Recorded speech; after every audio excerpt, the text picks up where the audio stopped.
lot, y'all. So my name is Joe, and I'm studio director over at White Whale, and I guess we can all intro ourselves. Go for it. Hi, everybody. Thanks so much for having us. I'm George. I'm the lead designer over at White Whale. I'm Adrian. I'm the programmer, and yeah, that's about it. And I'm Jason Rosenstock. I'm the creative director and the lead artist. All right, so I know some of you might be familiar with God of Blades. For those who not, we would like to premiere for you our launch trailer, which we will be sending out to the internet on Monday, so you guys are all VIPs. God of Blades is going to be released on iOS, iPhone, iPad on Thursday next week, September 27th. So, so get ready for that. So, hopefully my computer will be cooperative and we can get a trailer going. So.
Thank you.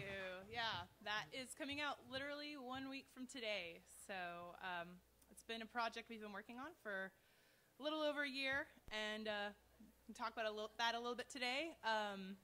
Also, before we start our presentation, I'd just like to throw out, if any of that interests you in the slightest, I would highly recommend signing up for our Slayers tournament, which is going down in an hour. There's some really sweet prizes. It's going to be really awesome and fun. And for anybody who's here at Juegos Rancheros a couple months ago, people really, really like Slayers, so, which is our versus mode in God of Blades.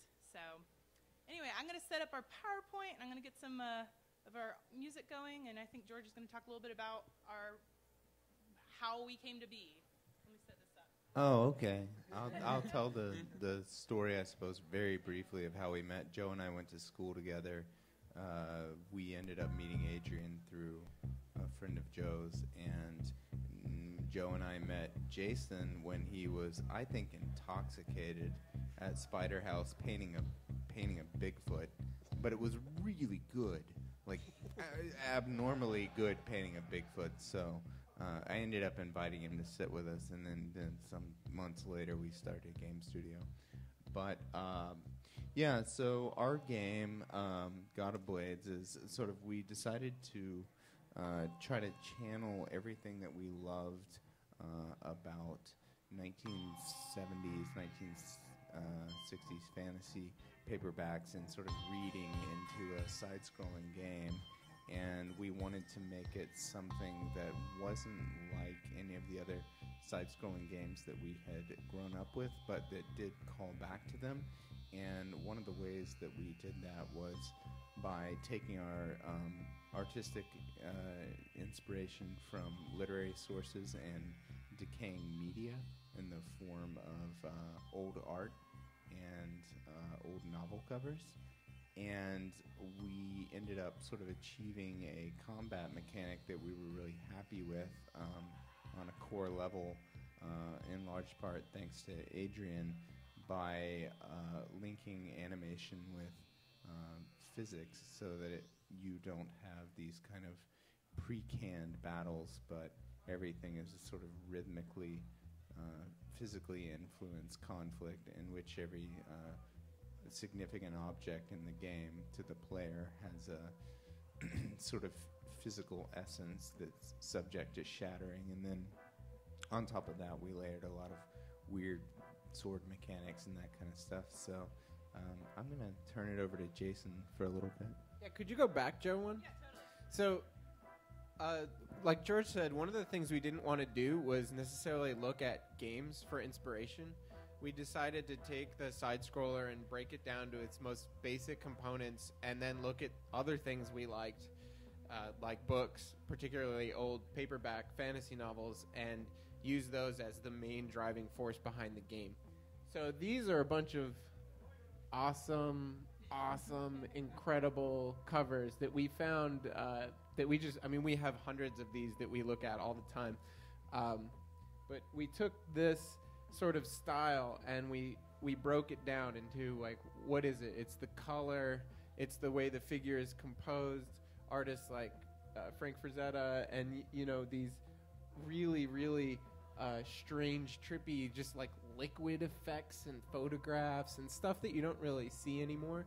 And we wanted to infuse all of that into the game. So the way that we decided to do it was to create our own set of fantasy novels that never existed, that we were basing the game on. So the next, these are our covers.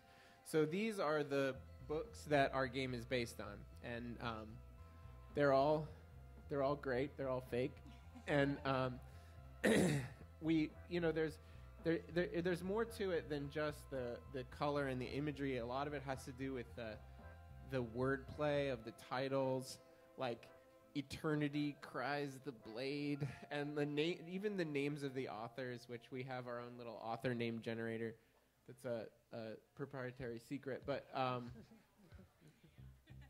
there's something about this that doesn't quite exist anywhere else, and we feel like it sort of gets lost. I don't know how many paperbacks will get lost and won't get transferred to digital format, but we wanted to take this theme of loss and run with it as far as we could. So the world of the game is being lost. Yeah, slowly. that was sort of one of our core things, was we wanted to see if we could make a side-scroller that could address sort of memory and cultural hemorrhage.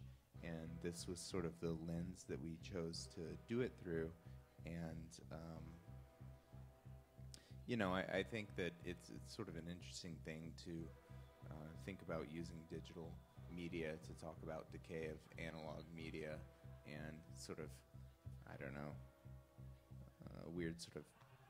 it requires a weird sort of hysterical suspension of disbelief. But if you sort of dip into it, we did a lot of things to try to push the ideas of memory and psychedelia as far as we could, including, you should tell about the paint and glass thing. Oh, sorry, Joe wants. I was going to throw in one thing, just talking about these books. So these books right here, which is this kind of this series that we invented, from the 50s and 60s and 70s.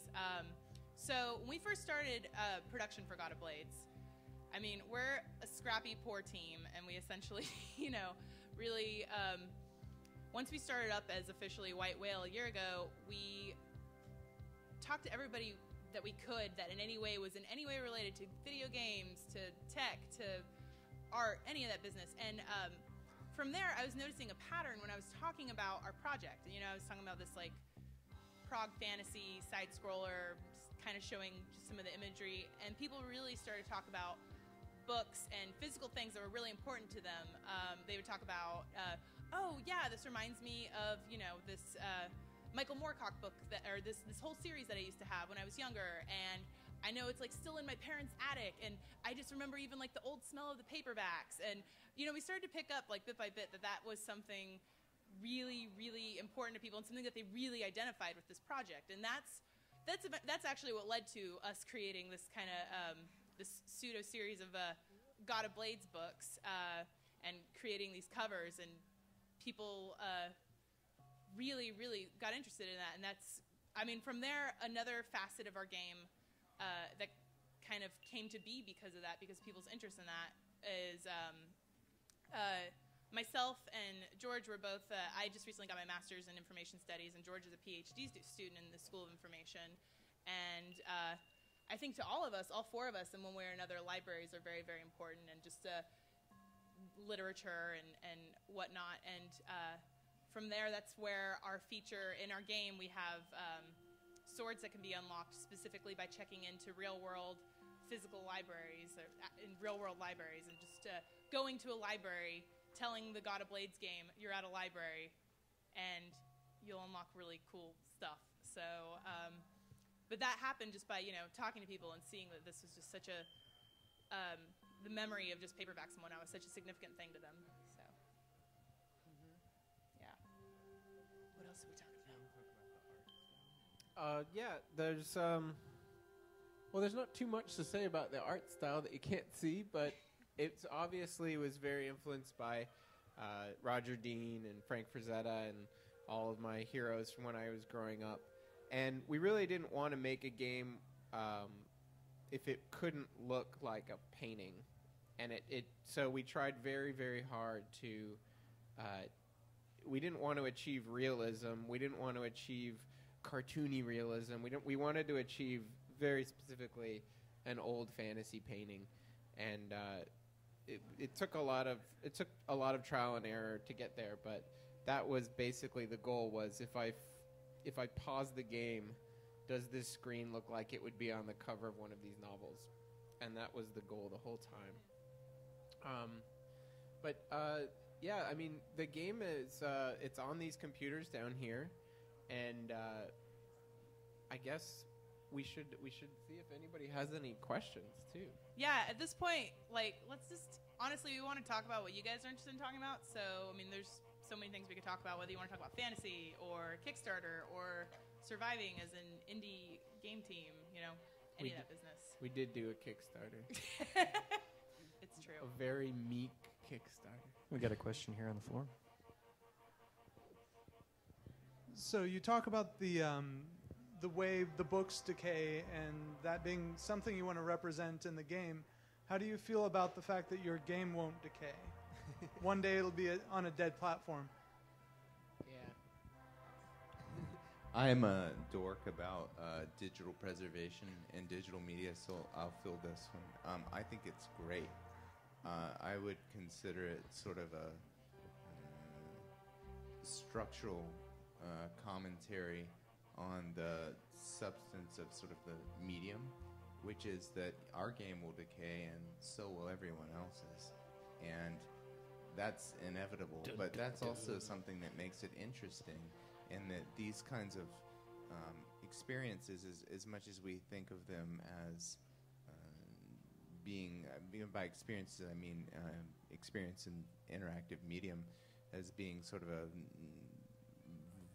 I don't know, almost animated thing possessing its own sort of sense of being and possibilities, that they do all decay and die. And I think one of my goals was how do I make a game that makes people think about media and memory and identity and loss, and how all of that is kind of inevitable, but that's not such necessarily a bad thing, because there's a certain kind of valuation that comes with immediacy, and I don't know, should enjoy every day.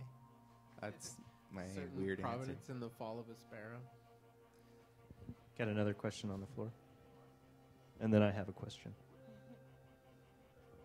I was just wondering, how the books, do they factor into the game in some way? Are there series of levels that you're these would come from this book, but will the game player know? Yeah, we actually divided the game up into books, and each book has a set of chapters. We didn't want to go too far with it and make it turn the pages of the books. I mean, obviously we toyed around with all those ideas, but we decided that just having the there of the book cover every time you go to a new area in the game.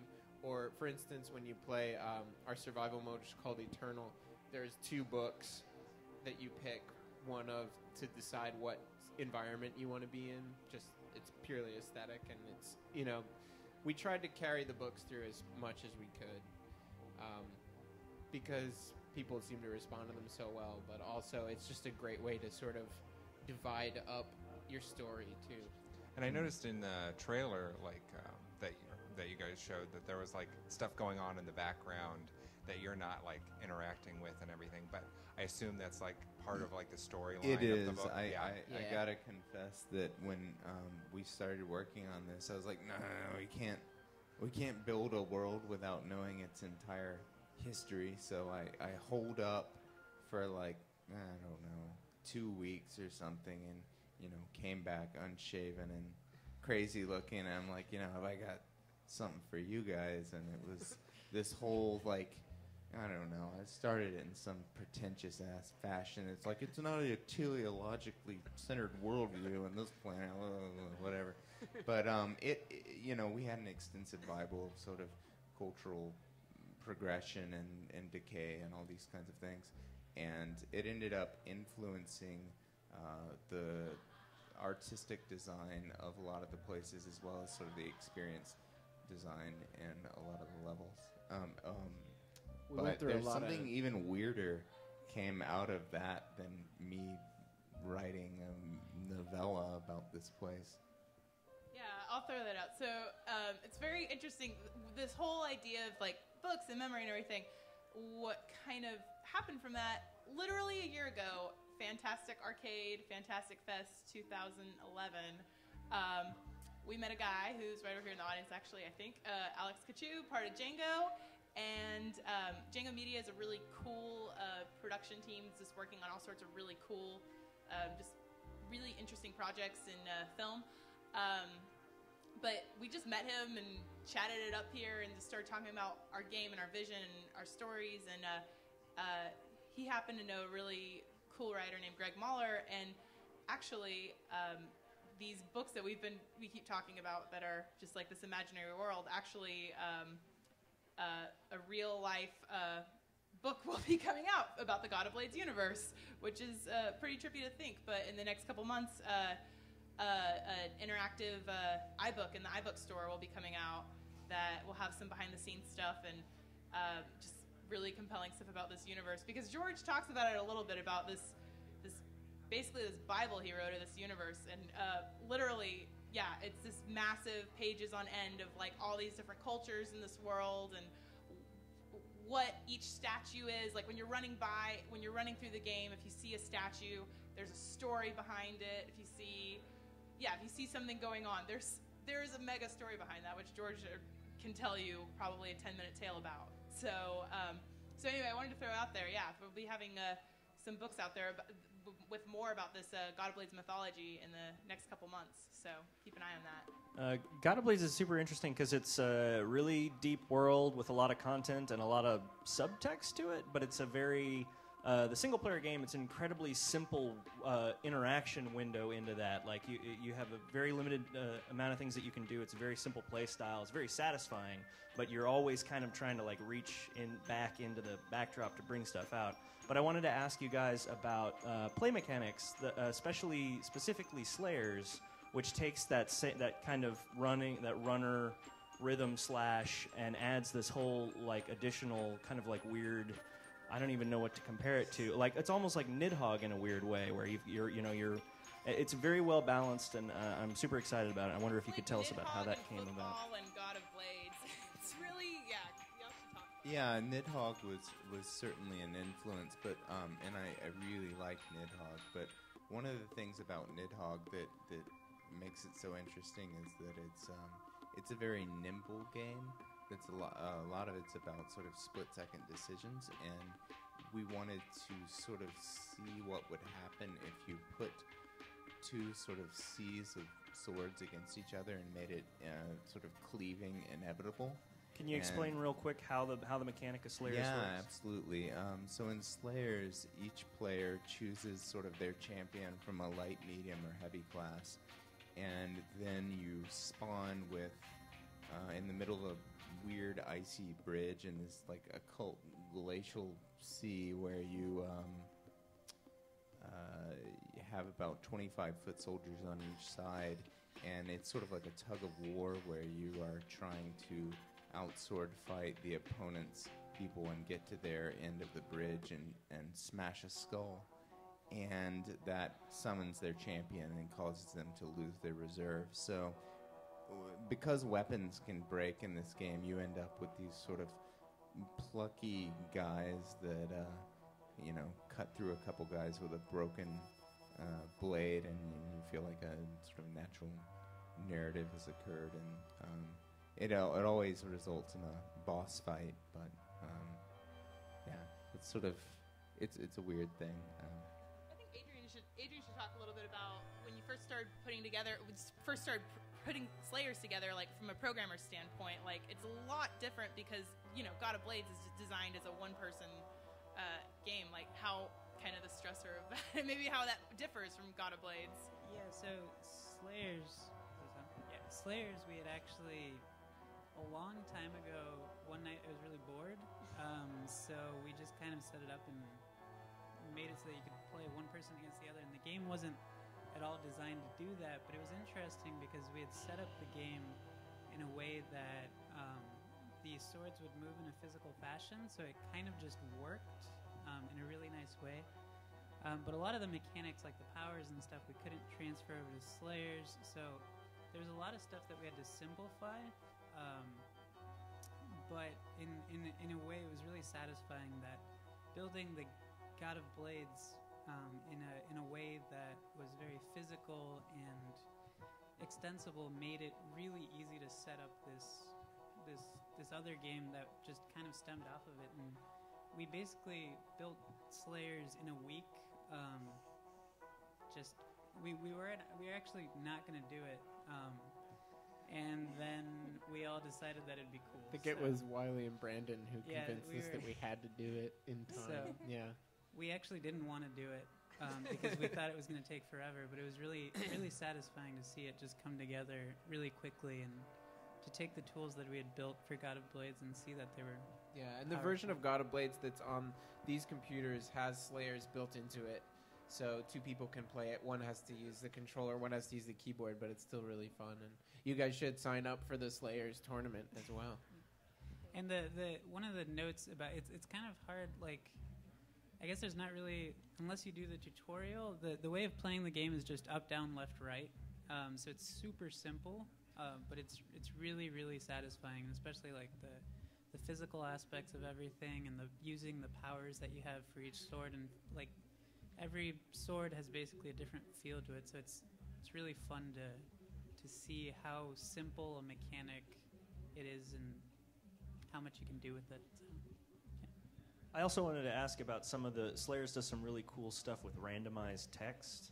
Oh yeah. Can you talk a little bit about that? Yeah, we decided that because the main game was presented in with the frame of being an adaptation of a series of novels, that Slayers takes place in the proving ground where the bad guys ritually murder each other to prove who's strong enough to march on the northern lands in the main campaign. So we, I think it's like at like 2 a.m. Like, this is a long week when we made this thing, but I was like, it'd be really cool is if we had Slayers magazine, and it was like a weird British fantasy magazine from the early 90s, which there is one that sort of served as a model for it. It was called Proteus, in no relation to the excellent game here, but it's a totally cool magazine anyways.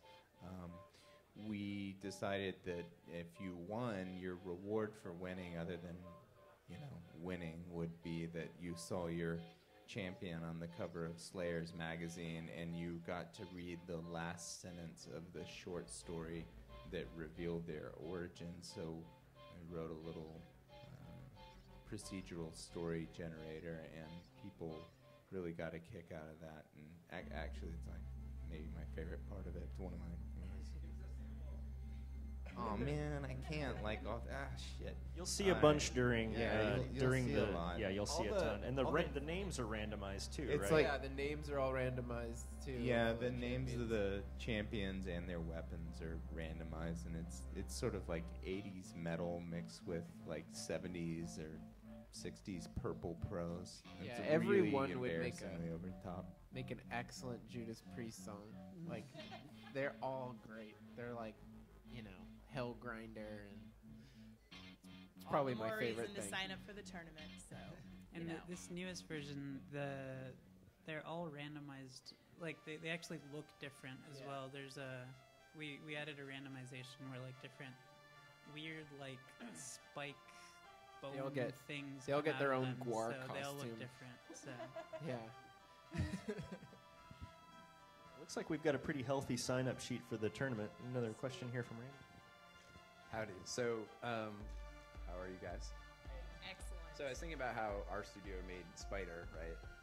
And sort of similar to your game, Spider has this like rich backstory that's communicated only in art, and then the actual game mechanic is sort of unrelated, And so in yours, it's like that. It's like, I mean, they clearly make sense in the gameplay of each makes sense in the world in which it's set. But as a player, when you're taking part of the core gameplay, you actually can't interact with this very evocative fiction, right? So in Spider, that was part of our philosophy. Like there was meaning to that. To what extent would you say there's meaning to the fact that there's that disconnect?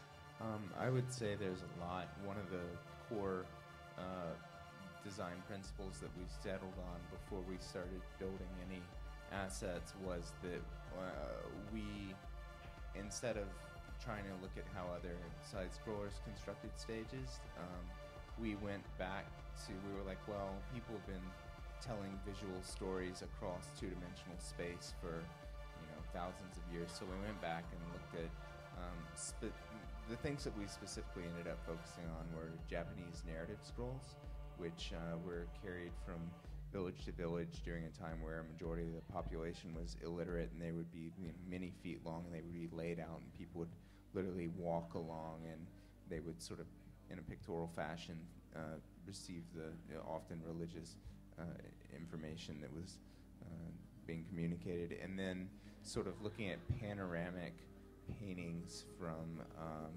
the 19th century in America depicting sort of golden age of the frontier and exploration, and looking at the shifts in colors and natural drama and amount of space that kind of thing took. So I bring that up to say that we, on a design perspective, viewed every stage as a short story, and wanted you to sort of be able to visually read it, because we sort of believe that even if you're right, you do not have time to take it in, because that's why it's an auto runner, is we wanted the entire focus to be on the swordplay and not on positioning. We wanted it, you're a vengeful spirit, and you in a way are cursed and do not have will to go back to your tomb, and that's sort of one of the themes of the main character. But we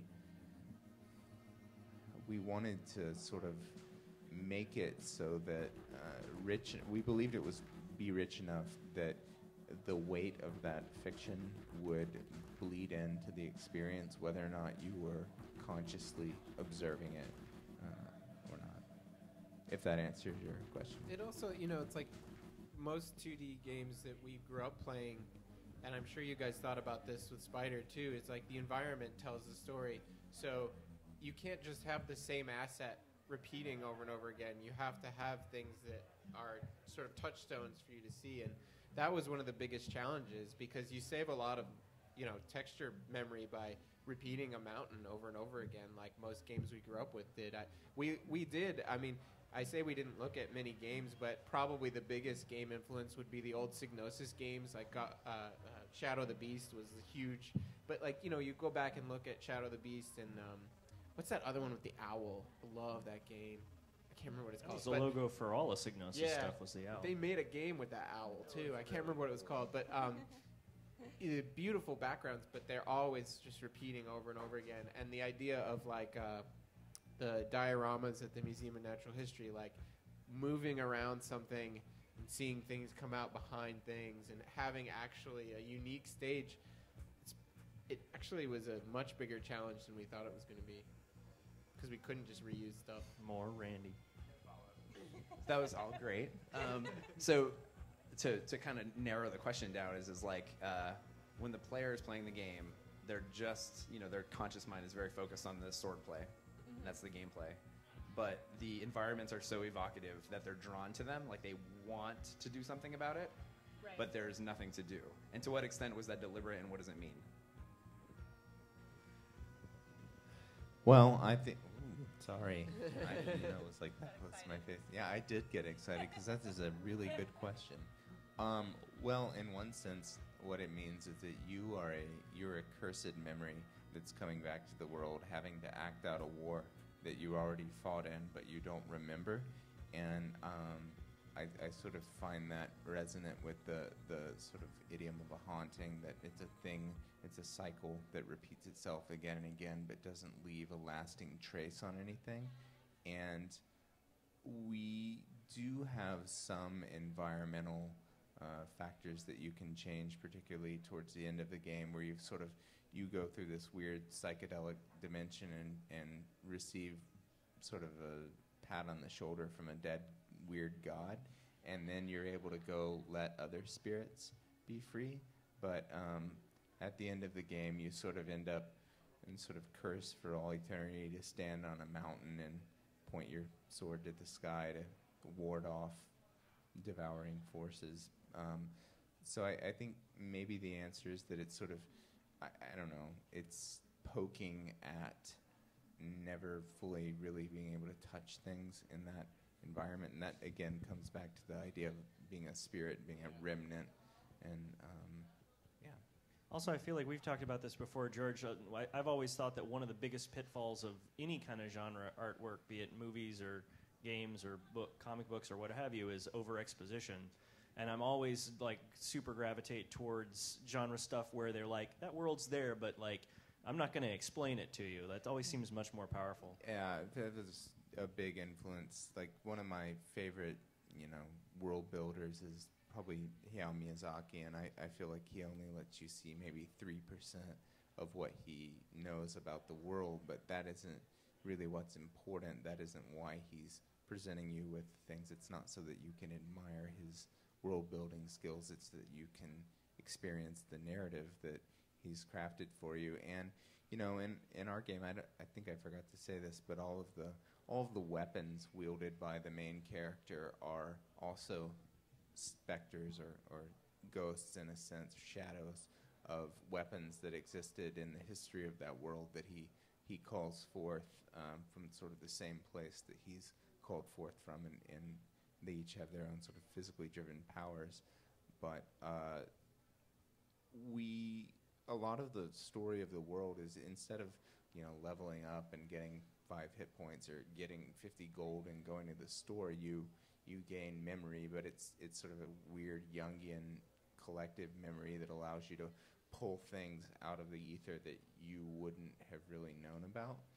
And each of those has their own little sort of biography and short story about the person that wielded them. And this is super dorky, but we were like, oh, we're not going to do any portraits of anyone that holding these weapons. They're going to have to be representations of the people from the time period that they existed in the world. So we have like a cave painting, and we have like weird lake sculptures and sort of classical era stuff. But yeah. Going back to the question about interacting with the world, we actually do have one level where there's armies in the background, and what you're doing in the foreground actually is affecting what's going on back there. And that's one of the first levels, and you feel kind of like you have this group with you, but then later on there's not that anymore, and you get this really interesting feeling of being alone, like from there on out. Like at that point you feel like you're leading an army, you're pushing through with all these people back there, and you're helping them get past, and then after that you just feel alone. And to go into the cave alone. Yeah, so it's a really interesting feeling, because a lot of people really like that, being able to affect that. But it gives a good feeling of like going from having that to not having it anymore. So, yeah. We have any more questions from the floor? How you guys feel? You ready for some Slayer action? Are you guys going to help us officiate it? Yeah. Okay. Yeah, so sure. we have some prints, and we also have some shirts Book sitting in my cover car. prints. Yeah. Which yes. So we threw those in, and we're eager to throw those out for the Slayers tournament. So white whale shirts, prints of all our trippy book covers. People seem to like them. We hope everybody playing Slayers will like them. Yeah. They're very cool. Awesome. Thanks, guys. Thank you so much, guys, for having Everybody us. give Thanks to our all guests the a other hand. panelists. This is really great and really awesome. Thank you. We'll be back up here at 5, is that correct? Yeah, 5 sounds good. And also, if you guys have any questions for us or throughout the whole weekend, frankly, I pretty much told our team I will be sitting around here during all of Fantastic Arcade. One of So- the things that we love about Fantastic Arcade that separates it from trade shows is the developers are not chained to their games, giving you a sales spiel. They're getting wasted, and you can just talk to them and hang out with them.